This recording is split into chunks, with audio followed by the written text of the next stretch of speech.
මේ දවස්වල මේ අපේ පාර්ලිමේන්තුවේ විපක්ෂ නායකයාගේ කාර්යභාරය හරියට කරනවද කියලා අපිට දැන් සැකයි. මොකද මෙයා ලෝකෙම තියෙන මේ රේඩාර් පද්ධති ගැනයි සබ්මැරීන් ගැනයි මේවා ලංකාවට එන විදිය දන්නේ නැද්ද කියන එකයි අහන්නේ. මෙයාලා අවුරුදු කීපයක් තිස්සේ පාර්ලිමේන්තුවේ මේ ඇමතිකම් කරා පාර්ලිමේන්තුවේ හිටියා.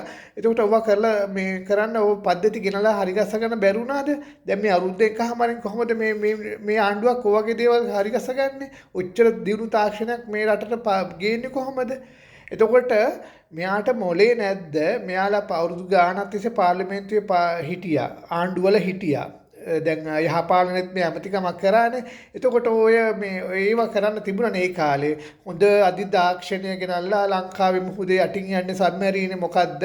අහස උඩින් යන්න පුළුවන් දේවල් හොයාගන්න පුළුවන් දේවල් මොනවද?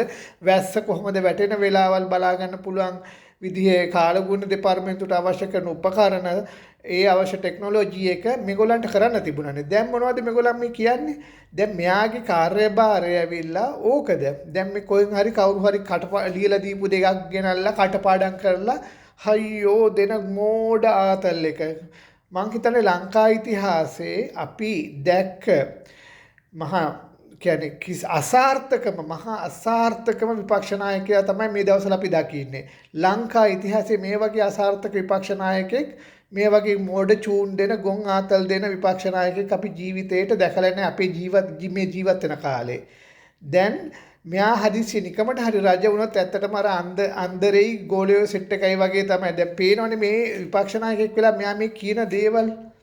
දැන් එතකොට අපිට ඕවා තියෙනවා නම් අපි කොහොමද දැන් අපි දිනු රටක් නේ. එතකොට ඔය ඇමරිකාවෙන් මේ ඇවිල්ලා මේ කල්කමේනියට ගහනකොට වෙනිසුලාවේ ජනාධිපති උස්සන් යනවා නම් එච්චර දක්ෂ මේ ඒගොල්ලන් ළඟ හොඳ මේ රහසොතු සේවයක් තියෙන එකේ අපි වගේ පුංචි දුප්පත් රටකට අපිට මොනවද කරන්න පුළුවන්? අපි කොහොමද මේ වගේ දේවල් ලබා ගන්නේ? තාම අපි දියුණු වෙන පවතින තියත් තාම දියුණු වෙන්න හිතලවත් නැති රටක්. ඉතින් මේ ගොන් ආතල් දෙන්න එපා. මේ කවුද පුතානෝ විපක්ෂ නායකතුමනි ඌට වඩා බැරෑරුම් කාරණාවක් මේ වෙලාවේ තියෙන. එකතු වෙලා ඔය කට්ටිය හැමෝම එකතු වෙන්න මේ වෙලාවේ එකතු වෙලා රට බේර ගන්න. රටට ඉදිරියේදී මොනවද වෙන්නේ කියන දේ සාකච්ඡා කරන්න.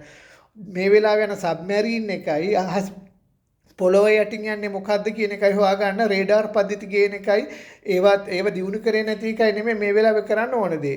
එකම දේ මේ වෙලාවේ ඉදිරියේදී ඇති වෙන්න පුළුවන් භයානක තත්ත්වය තේරුම් අරගෙන සාකච්ඡා කරලා හැමෝම එකට වැඩ කරන්න. මොකද මේ රටක් හොඳට තිබුණොත් තමයි ඔය රටත් කවදා හරි දවසක අනාගතයේදී හරි අපේ පවට හරි ඔයාලා රජ වෙන්නේ.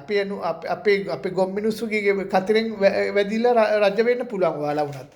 ඉතින් ඒ යුතුයකමට හරි දැන් මොලේ පාවිච්චි කරලා දැන්වත් උසනම් සිකියුරිටි මිටිනම් කම්කරු ඒ වගේ ගොන්නාතල් දීපු කාලේ ඒ කාලේ ගත කරනවට වඩා තව ඉදිරියට තවත් ගොන් කතා මෝඩ චූන් ගොන් ආතල් දෙන්නේ නැතුව තවත් හොඳට මොලේ පාවිච්චි කරලා කතා කරන්න අඩුම ගානේ. එතකොට මිනිස්සු චුට්ටක් හරි පැහැදෙනවා.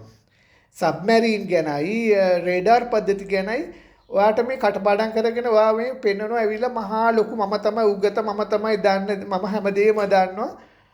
ඔයා කිසි දෙයක් බලනකොට ඔයා කිසි දෙයක් දන්නේ නැහැ. ඔයා දන්නවනම් ඔයා විදිහට කතා කරන්නෙත් නැහැ. පව් ඉතින් අපේ ලංකාව ඔයාලා කවදද රජ වුණොත් ඉතින් අපේ ලංකාවට දෙයියන්ගම පිහිටයි. අසරණ ලංකාව කියලා තමයි අපිට කියන්න වෙන්නේ.